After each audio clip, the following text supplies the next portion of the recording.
I have been to many dinners in my life, and I can tell you that most of them leave no trace.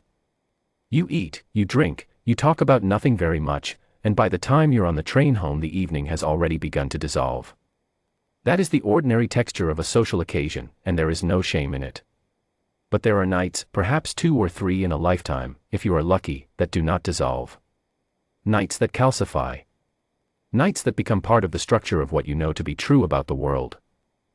I was 69 years old when I attended the end-of-year celebration at Harwood Academy of Music, and I can tell you that I was there only because my old friend Philip Burwell, the Academy's principal, had run out of more glamorous companions and telephoned me on a Tuesday afternoon with the air of a man making the best of things. I accepted, because I had nothing else to do and because Philip always keeps decent wine. I am a retired headmaster of a boys' grammar school. I know nothing about music. I know that Grieg is Norwegian and that the Chopin nocturnes are something to do with grief. That is the sum of it. The long room at Harwood is a long room. This will not surprise you. It runs the length of the Academy's east wing, and on the night in question, a warm Friday in June, it had been set with round tables and a buffet arrangement along one wall, and someone had put flowers in the tall windows, and the whole effect was rather pleasant. There were perhaps 40 guests, faculty members in their better jackets, a few invited worthies from the music world, Philip's deputy and her husband, and at least 2 people I strongly suspected of being lost. I sat in a chair near the back wall where I could observe proceedings without being obliged to participate in them.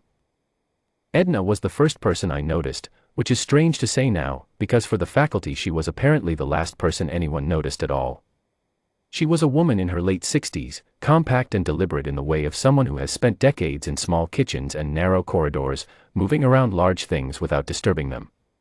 She wore the Academy's house uniform, a white blouse, a dark tabard, and she circulated through the room with a trolley of tea things and small plates, refreshing cups, collecting empties, doing the invisible mathematics of hospitality that keeps an event from feeling squalid.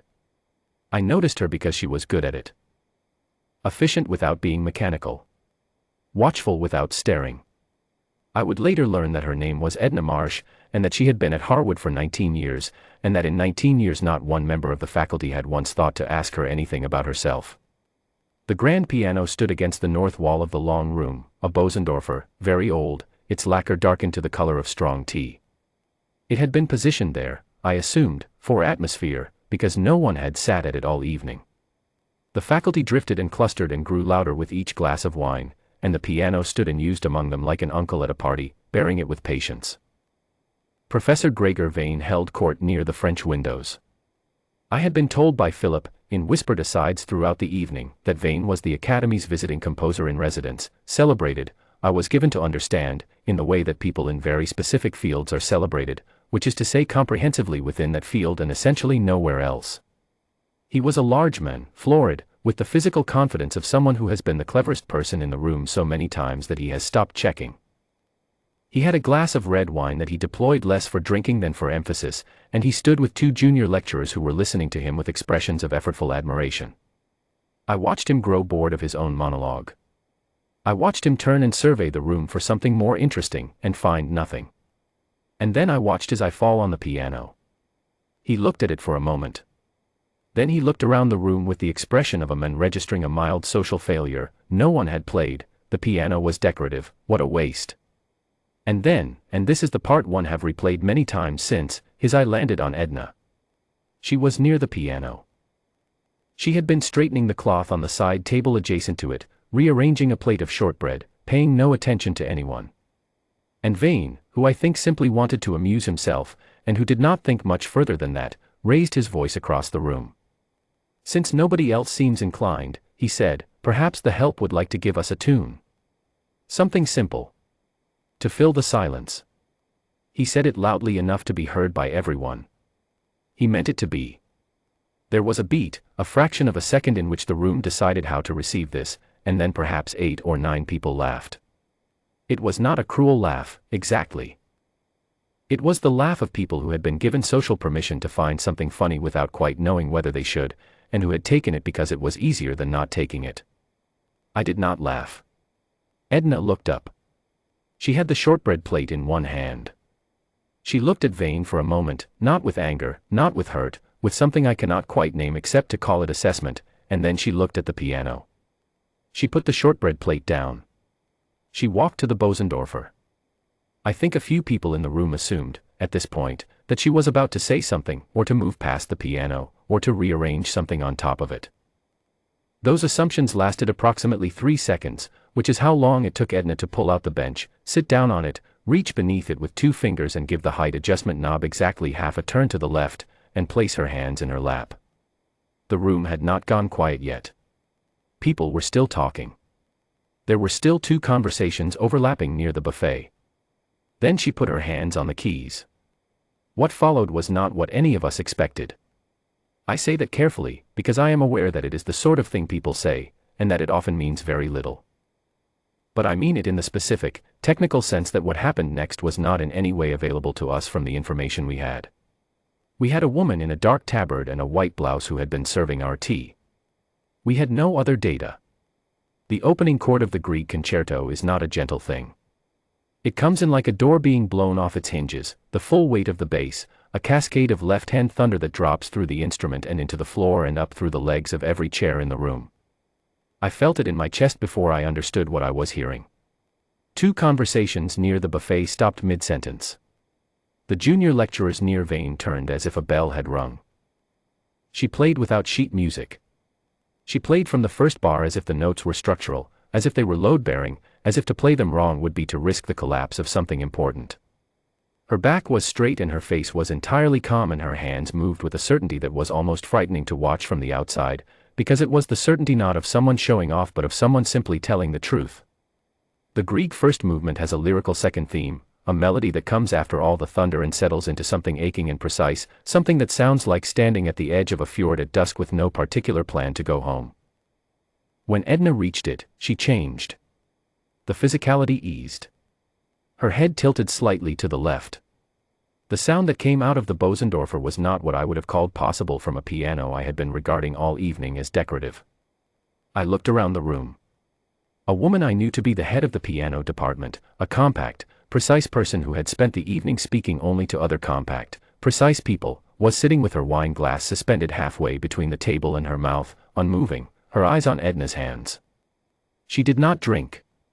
She forgot to drink for perhaps 4 full minutes. One of the junior lecturers near vein put his hand over his mouth. A man I did not know, sitting 2 tables to my left, took off his glasses and set them on the table and pressed the heels of his hands against his eyes. And Philip, my old friend Philip, who has the constitution of a small battleship and who I have never once seen reduced to visible emotion, was sitting perfectly still in his chair near the window with his hands folded in his lap and tears running freely and without apology down his face. I am not a man who understands music.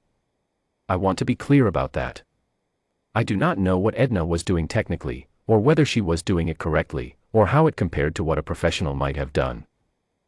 I know only what happened to me while she played, and what happened to me was this: the room fell away.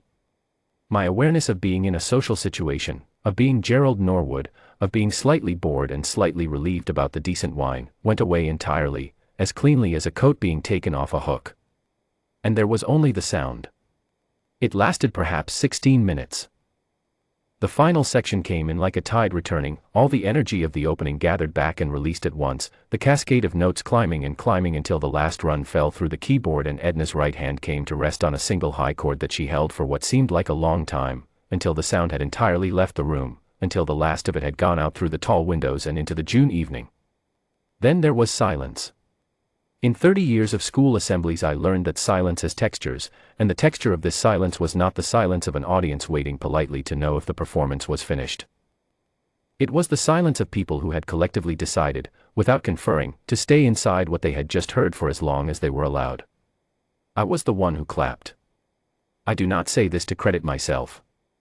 I say it because it happened to be true, and because what followed mattered: 1 pair of hands clapping in a room, alone, and then the head of the piano department set down her wine glass and clapped, and then the man without his glasses, and then Philip, and then everyone, and they were rising as they did it, rising from their chairs in 1s and 2s and then all at once, and the sound of it in the long room was very full.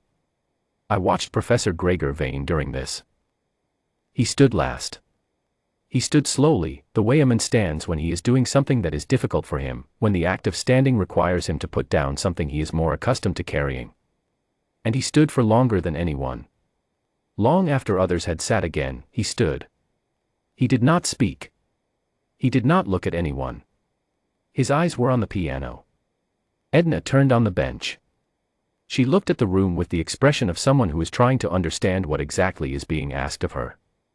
Then she stood, smoothed the front of her tabard, and said, because she is the sort of person who says these things, "Thank you very much." She went back to the kitchen. I found out the rest of it from Philip, at dinner the following week. He had asked her, the morning after, how long she had been playing. She told him she had started at the age of 7, under a teacher in the town where she grew up, and had played throughout her life, and played still, at home, in the evenings, when the children had gone. She had not thought it was the sort of thing that came up at work.